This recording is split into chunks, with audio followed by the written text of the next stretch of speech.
almost there. Just... Please, someone, stop that noise. Please.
Hello everybody, welcome back to Let's Play Deadly Premonition 2. Last time we wrapped up Chapter 2.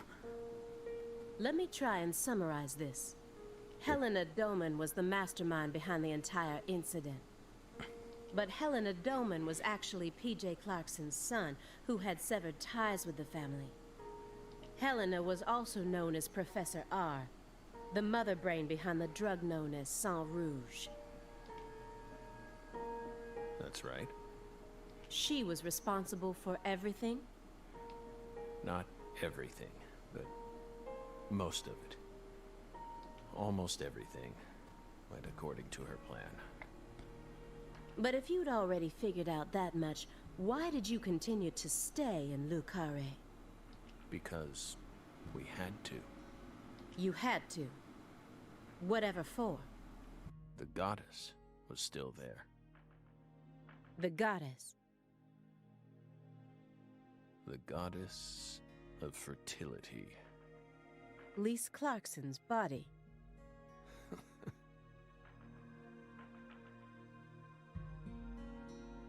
Not her. She was as beautiful as a goddess, but she wasn't the goddess. She was just a tragic victim. Then who is the goddess of fertility? The person at the root of this case. Is it some kind of metaphor? For example, the vast wealth that the red powder yielded.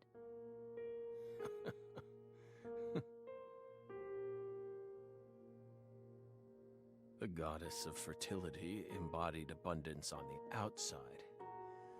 But on the inside, she was a hollow void. And that void was threatening to swallow up all of Le Carré.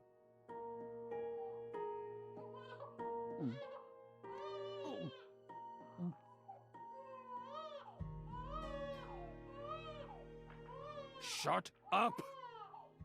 Shut up! Shut up! Shut up!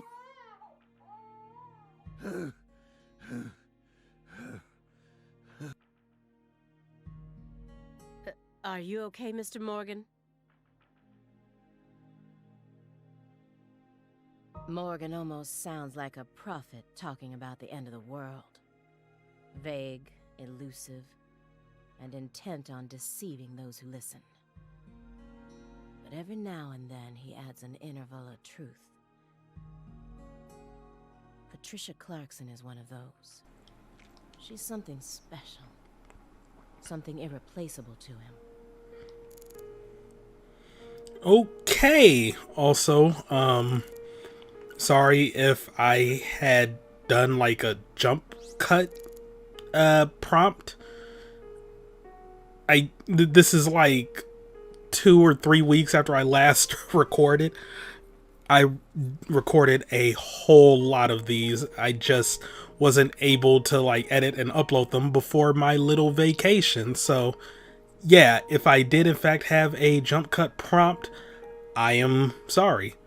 Then again, why am I apologizing for something that I will probably have already edited out or just not included because I did an intro at the beginning of this one.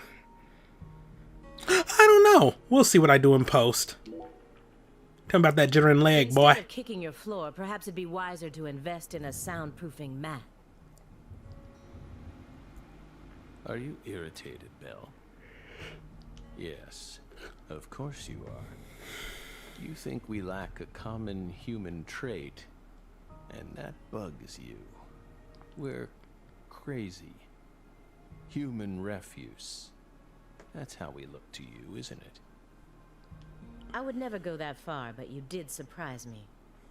Just doesn't seem like the kind of attitude one should display when in the company of others. Yes, we're sorry. We agree with you.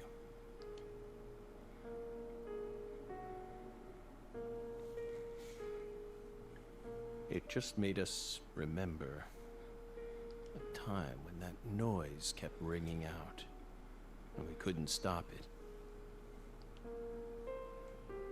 That flight from Newark Liberty to Seattle Tacoma. It was the first flight we took as FBI agents. The plane was shaking violently due to turbulence. And when we looked to the side, we saw a young mother cradling a baby with a frightened look on her face. We got worried, so we spoke to her. Then the baby started crying. It was so loud, we couldn't resist plugging up our ears. And since it was so loud, the rest of the passengers started glaring at us. At first, the mother and I waved our hands, trying to quiet down the baby. But our efforts were in vain. It never stopped crying. The more our anxiety levels rose, the louder its cries grew. Shrill and piercing, as if they were heralding the apocalypse. We were powerless, and the baby's mother was helplessly bewildered. Once the plane landed safely in Tacoma, the baby finally stopped crying. We heaved a sigh of relief and looked at the mother. Then she said,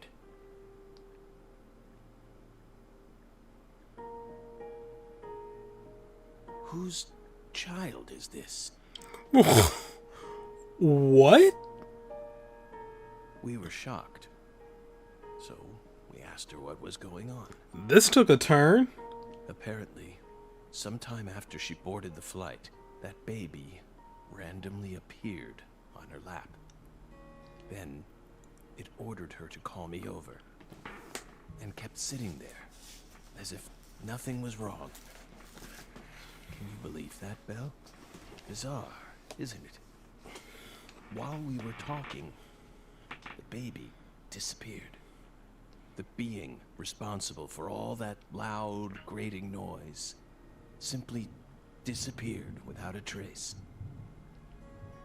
Ever since then, whenever I hear a baby crying, I remember that bizarre experience. Well, what do you think, my fairy? Was it some sort of sign?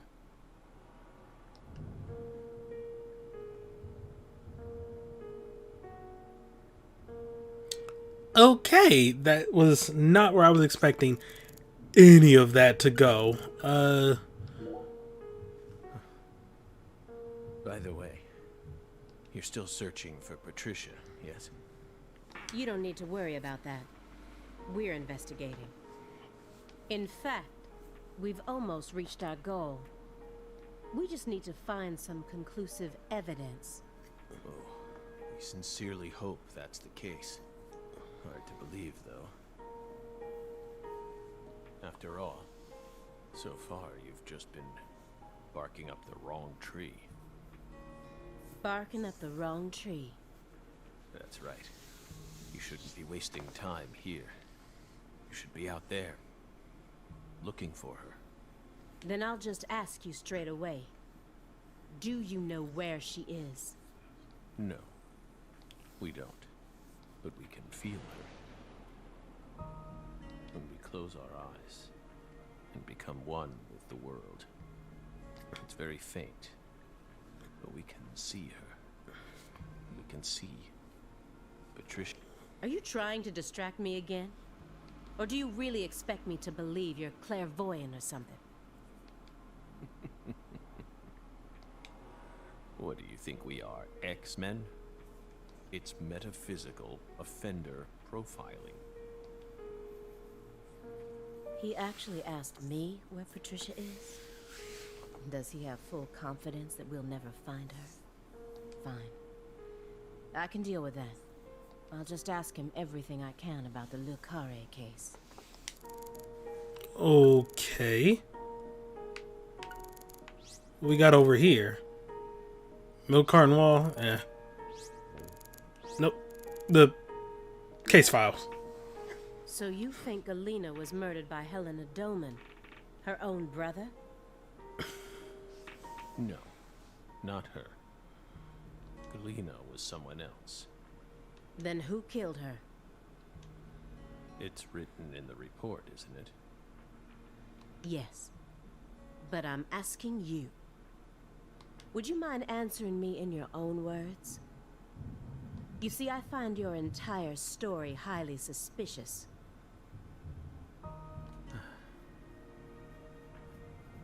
It's a complicated matter. Extremely complicated. Okay, well, the frozen body. Watch, it's going to be the milk carton wall that does it. How did the FBI find Lisa's body? After 14 whole years. That's none of your business. Are you saying they just happened to be investigating the Clarksons' cold storage warehouse by pure chance? That there was some undercover terrorism plot afoot there? I said it's none of your business. Well, then we'll just have to guess. It was an anonymous tip. A tip related to Saint Rouge. Did we hit the nail on the head, Belle?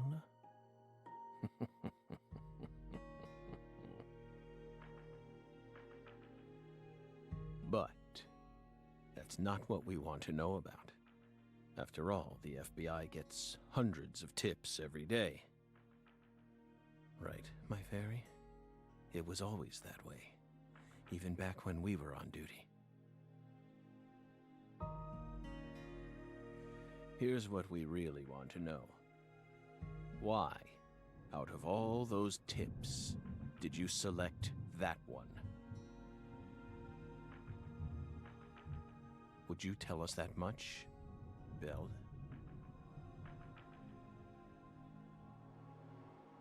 What urged you to make a beeline straight for this case?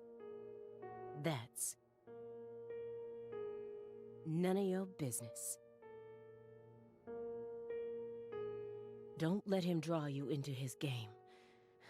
Stay calm, Aaliyah Davis.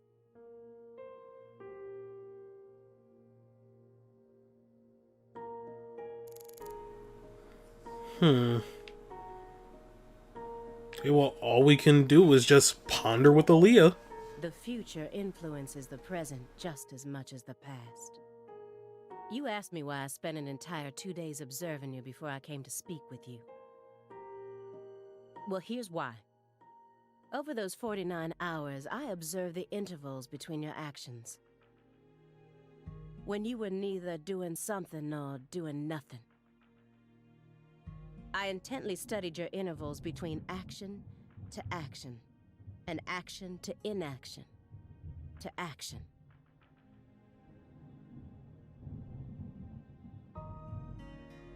People reveal everything during the intervals between their actions. For example, when you eat alone versus eating with someone else. The most prominent differences always appear when someone either begins or finishes eating a meal. And since these are unconscious actions, they can't be consciously hidden.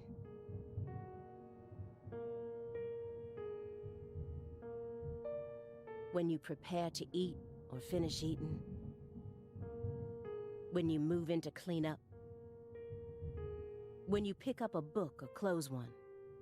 When you raise a cup of coffee to your lips. Human actions speak volumes. Not even the person doing the actions is conscious of them. That's what lies in those intervals.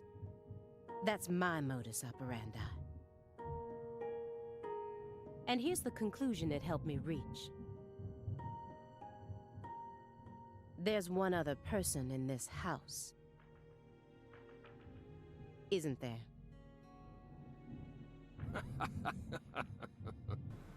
You're incredible, Belle. Wait, he was hiding somebody in the house? You outdid all our expectations.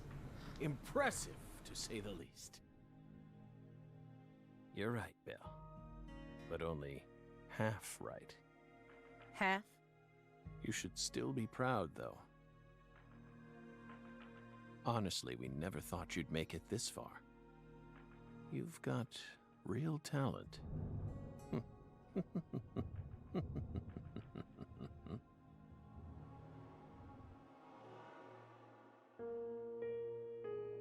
Most of what you say.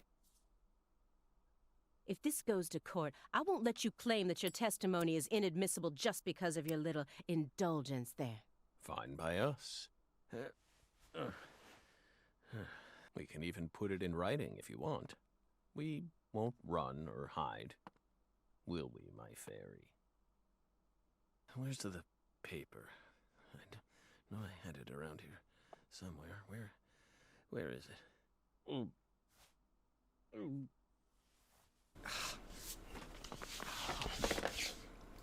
Uh-oh. We're fine. Hey, everything okay? What's going on out here? Oh, don't tell me. He's just suffering from nausea. I was more worried about you. You were in there for quite some time. Yeah, sorry. Ever since you got here, I've been all backed up. Mr. Morgan, can you stand? Oh. Is this a sign from the coffee? What could it be? What is it trying to tell me? Think. Dragonfly, yo!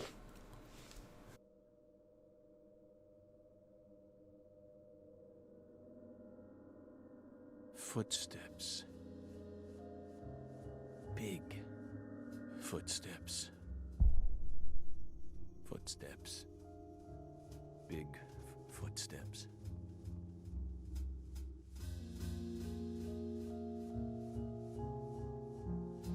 Some odd fella was following her around.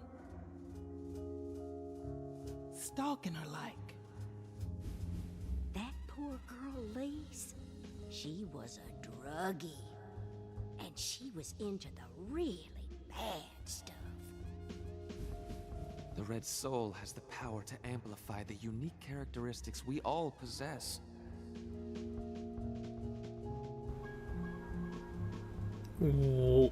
Wait.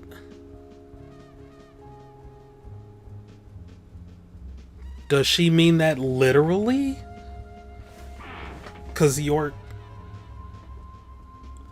like a giant. Mentally and physically. Oh. So it's someone who's on it. That's why I created the holy red powder. So there's another addict to the Saint Rouge in there? You okay? Hey. We're fine. Just feeling a little tired. Would you take us to get our medicine? Sure. It's in the bathroom, right?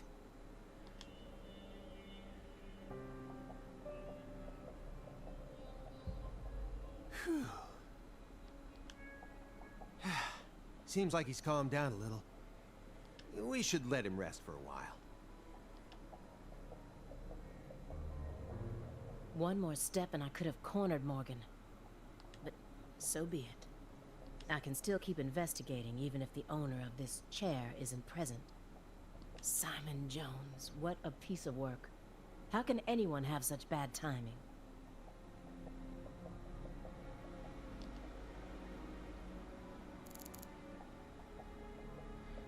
Wait, I can solve this without York?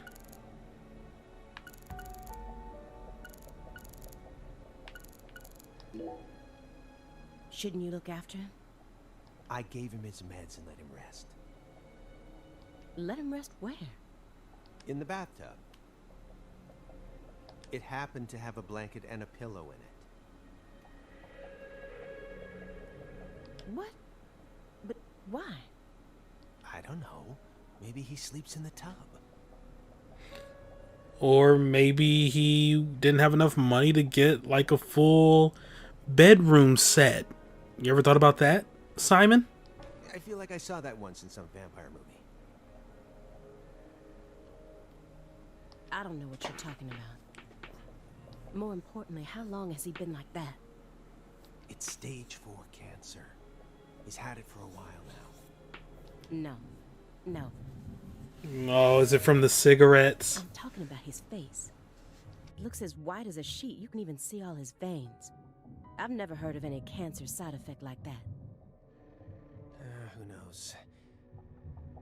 But now that you mention it, he started going really crazy around the beginning of December.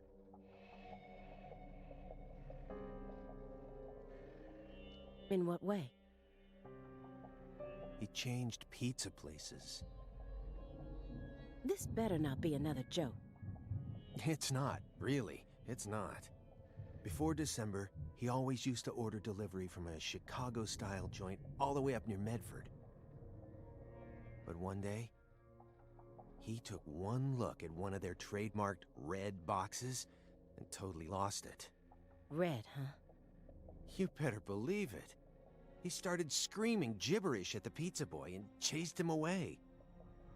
Next thing I know, I see him toss the pizza box out his window. Do you think that's when his fear of red began surfacing more prominently? Beats me. I mean, there isn't a better Chicago-style pizza place that delivers around this area. How could someone give up on that just because they don't like the box? I don't get it. Yeah, but did you see if there was anything else on the box other than its color? Simon. Were you serious for even a fraction of that story? Yeah, Simon seems to be a bit on the Let me get stupid one side. thing straight. You started this investigation based on an anonymous tip, right? What kind of a tip was it? Phone or mail? What does that matter at this point? This may surprise you, but these kinds of details really eat me up inside. Why? I always get hung up on the most insignificant of details, especially during the most vital times. For example, you know how people go to bed early the night before they have a big job? That's exactly the time where I start focusing on meaningless nonsense. When did I last clip my nails? How long is my milk good for? I just can't help myself. I can't resist the need to know. It's just the way I am. I agree, Aaliyah. It was sent in an envelope. Postmarked December 28th, sent out from Louisiana. What did it have inside? A postcard with a dragonfly on it. A wrapped sample of Sang Rouge. And a note. What did it say? Investigate the Clarksons. F.K.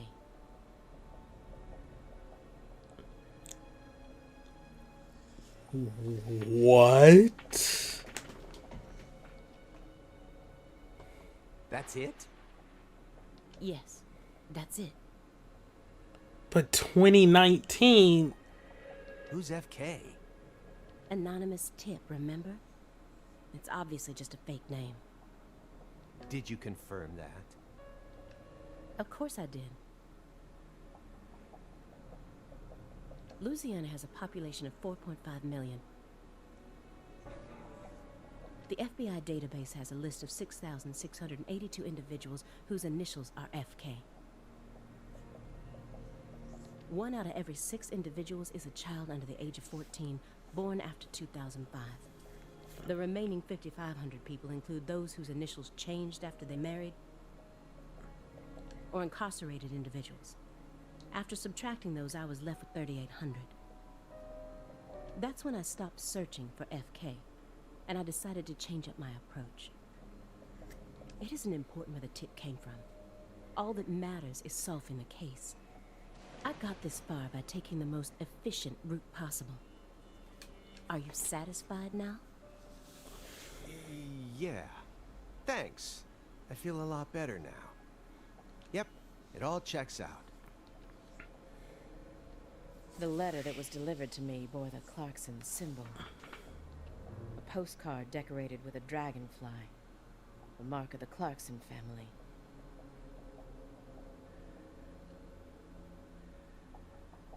A single sheet of paper ordering me to investigate the Clarksons. And Okay, that was weird.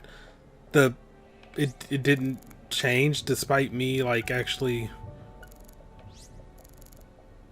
pressing the button. I don't know what's going on.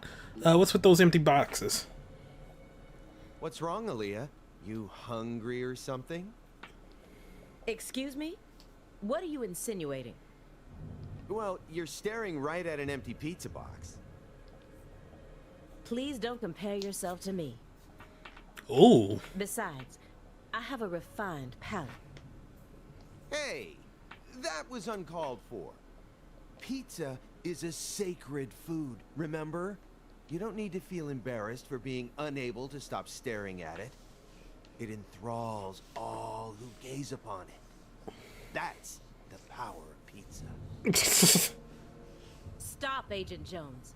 I've had enough of this sacred pizza bit. I'm sick of you Chicagoans and your obsession with pizza. Pizza, pizza, pizza. 24 hours a day. That's all you ever talk about. Clearly, you've never met someone from Detroit or from New York. We all talk about it 24 hours a day. What's next? You gonna launch into a tirade about how deep dish is the only proper way to make pizza? Now, yeah, that is like some Chicagoans do. No, Aaliyah. You just don't get it, do you? As a Chicagoan, I'm proud of the deep dish pizza. But get this. I love New York style pizza too. It doesn't matter what kind of pizza it is. As long as it's a pizza, it's beautiful. So we just gonna like leave out Midwest pizza? You know, Detroit style pizza? It is a kind of pizza. We are a pretty big pizza, you know, region, if you will. Like, I'm not making any of this up. Yes, I'm consulting with or Google to help me out here. Is there a such thing as Detroit style pizza? Detroit style pizza, a descendant of Sicilian style pizza. Yes. A history of Detroit style pizza and where to find it. An article on Michigan.org. Don't count us out. Don't count us out. Chicago style pizza versus Detroit style pizza. Who wins? What's the difference? Chicago style pizza is built upon a flaky, thin, deep crust similar to a traditional pie. On the other hand, Detroit style pizza relies on a thick, fluffy crust reminiscent of focaccia. We know our pizza here. We know our pizza. What up, dough? Still don't get it? Okay, here. I'm gonna put it in terms that I'm sure even you could understand. All pizzas are created equal. Simon, you're just making this worse. Eat your heart out, Nietzsche. Oh my god. just forget I mentioned anything. Okay.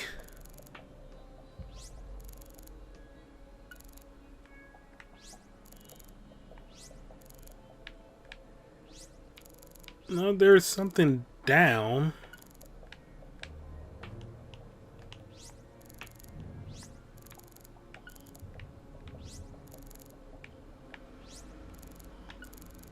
Whatever, just look at that. Ready to spill the beans, Aaliyah?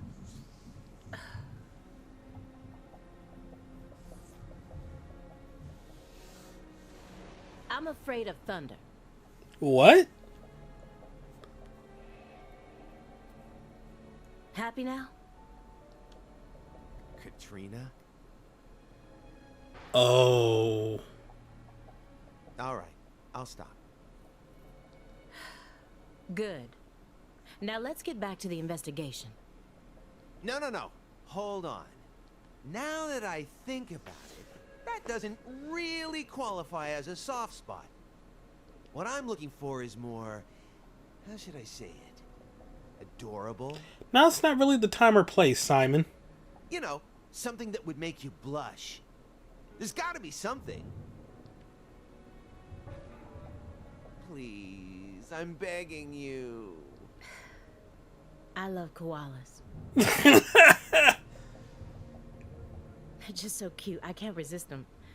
All I need to do is look at a picture of one and fuzzy wuzzies swim all over me.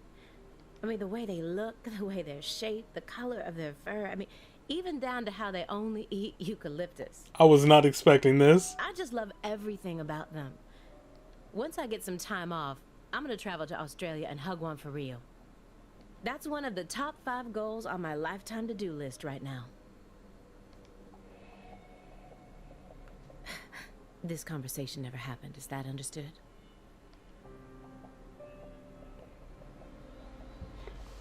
But speaking of Katrina, that does remind me of another side quest that the game has that, like, it's not technically, like, it's hard to explain, where, like, it's not really listed amongst all the other ones, nor is it, like, required for having completed all the side quests. And I can't remember if I already brought this up or not, but there is a side quest that you can only do like on the anniversary of Hurricane Katrina, when your Switch's like clock and calendar lines up with the like anniversary of the day the hurricane hit Louisiana. It's just like a little memorial type thing.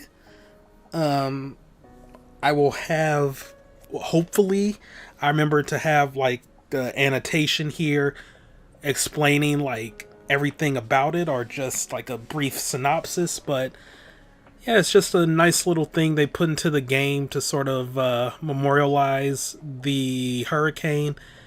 And even though I haven't seen footage of it, because I tried to enter this game like super spoiler free, the consensus I hear, like the vibes I get from it, is that it was actually handled rather well. Like, it was actually pretty nice. So yeah, that's a neat little thing. I don't really change the time on my Switch, since that kind of messes up other things. Well, I don't know. Animal Crossing doesn't really punish you for changing the time now. And I don't have any of like the free-to-play stuff on here, because I know, like, oh god, having like the free-to-play Pokemon games on your 3DS, changing the time screwed up everything. Like, oh, okay. I mean, we know that it's daylight savings time, but yeah, you won't be able to play this game for 24 hours. Like, wow, screw you. Maybe I'll try to show it off once we're done here, but yeah, that's a neat little thing. You know, just a kind of memorial type thing for Hurricane Katrina. It's nice. It's nice. So, why did you decide to take this case? Because it's my job. Really? I don't buy it. Why not? You aren't just following orders here. You've got way too much emotion invested in this. Some kind of special emotion. There's no use trying to hide it. Despite how I may look, data analysis is my forte. I know how to see through lies. I don't mean to be nosy, but would it kill you to confide in me a little? In you, probably. I didn't manage to live this long simply because I'm fiendishly handsome. And besides, we're going to be tiptoeing across a thin line of legality with the rest of this case, so I'd prefer to have some probable cause. That way, at least I can back you up when you need me to. Okay, maybe he's not as stupid as I thought. There exists in the world a single path along which no one can go except you. Whither does it lead? Do not ask. Go along it. You're pulling out Nietzsche at a time like this? Come on. I have a little brother. After overdosing on a certain drug, he was thrown into rehab. He's been clean for 2 years now, but he still won't utter a single word. All day long, he's plagued by hallucinations. He can't tell if he's dead or alive, if this is reality or if it's all a dream. Sang Rouge. That's right. The doctor can't tell what's causing his condition, so they can't treat him. He just told me to prepare for the possibility that I may never get my brother back. This was his. I bought it for him after he graduated high school and found a job. He never got a single chance to wear it, though. Someday, I believe that he'll get better. And I'll get to see him put this on and head out to work. So, you think that if we nab the person behind all this, we may figure out how to conquer the addiction? Right. You really think it'll be that easy? I don't know. But I can't just sit around and do nothing. He's the only family I have in the entire world. What about your parents? When I was only 13, Katrina took him, leaving my 7-year-old brother and I behind.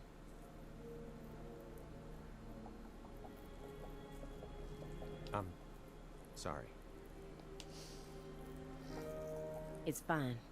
I've already dealt with my past. Now I'm just working as hard as I can to complete the duty I've been given.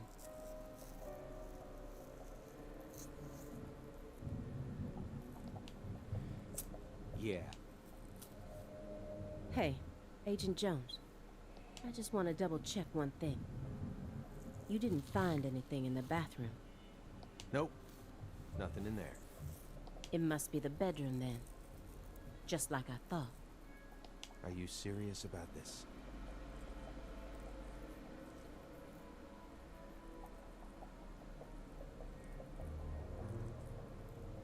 Huh? Now you're having second thoughts? Well, not exactly. Then what? I understand how you feel. But he's got an incurable disease. And he used to be one of us. So? The truth he's given us so far could all be completely fabricated.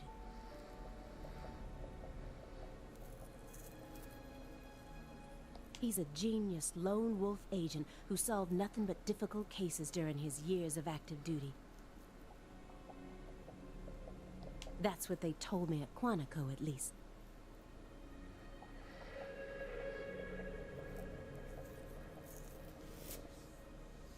Over and over again, I had to listen to them talk about how no one could ever replicate the kind of work he did.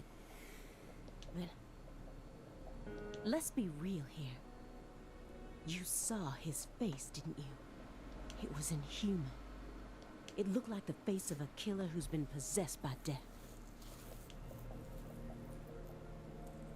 Patricia Clarkson is here, in the next room, only a single wall away from us.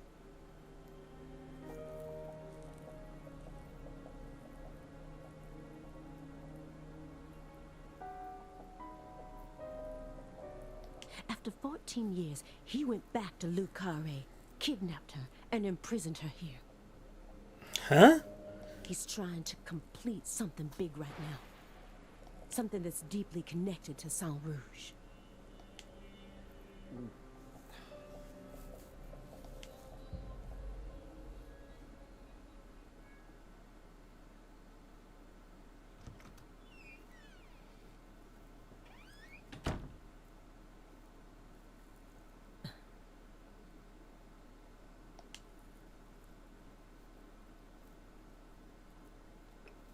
PJ's...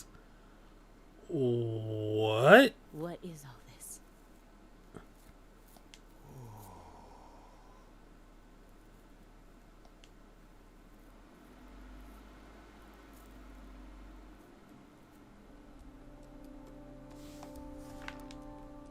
Oh. Controlling, Aaliyah. Okay. Pictures of people from Le Carré. And this wall is dedicated to Greenvale. Oh. All the deceased have been crossed out.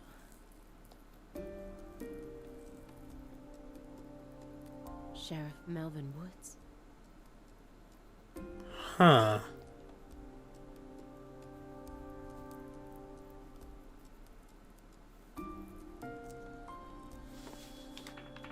So is he going to die?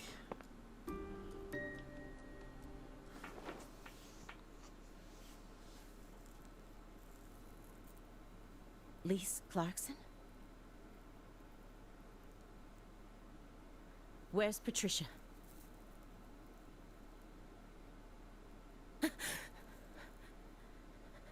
That's our altar. What are you doing?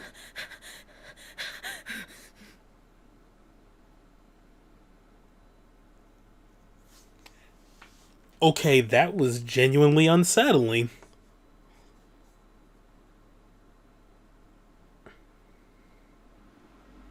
What is going on with present day York?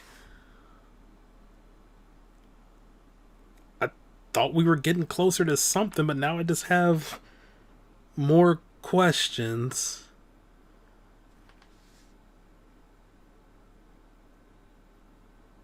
Huh.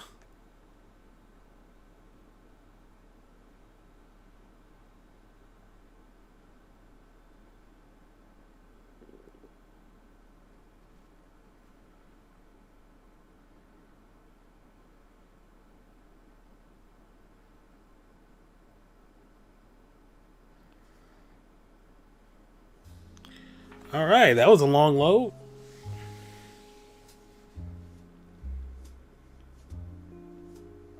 Back in 2005.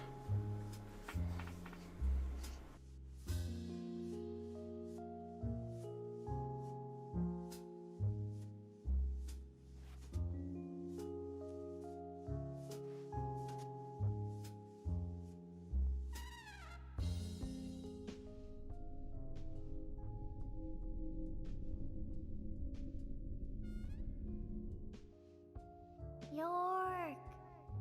Agent York! York! Agent York! York! Agent York!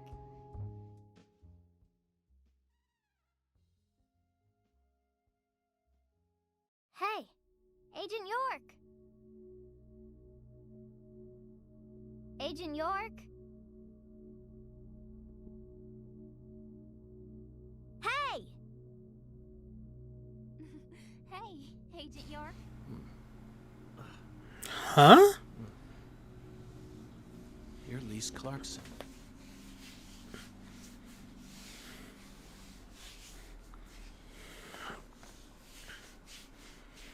What's wrong? You're acting weird.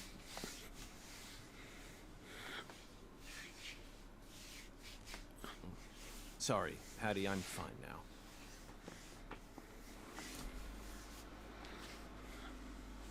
More importantly, do these red seeds come from some kind of plant that grows around this area? I don't know. What do I look like, a botanist? This isn't your average backwoods town. The Clarksons' ego and control has been piercing the town's heart like a massive dinosaur bone. But over this past century, time has been busy eroding the beast's power from within. And now, the very thing that once fortified this town is polluting it with putrid gas and rotten marrow.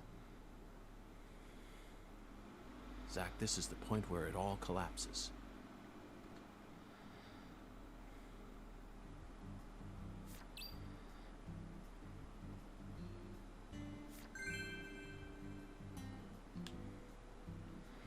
Okay, so new quest.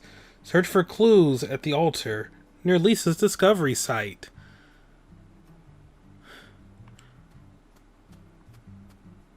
I guess we can do that next time.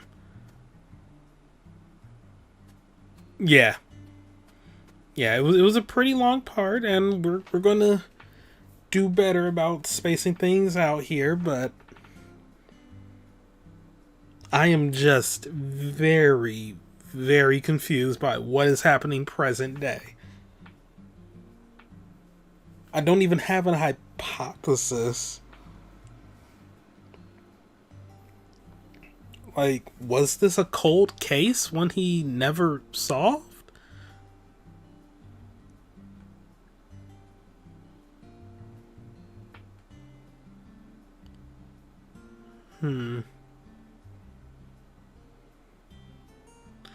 Regardless, thank you all for watching. Have a great day. See you next time for some more Let's Play Deadly Premonition 2. Goodbye.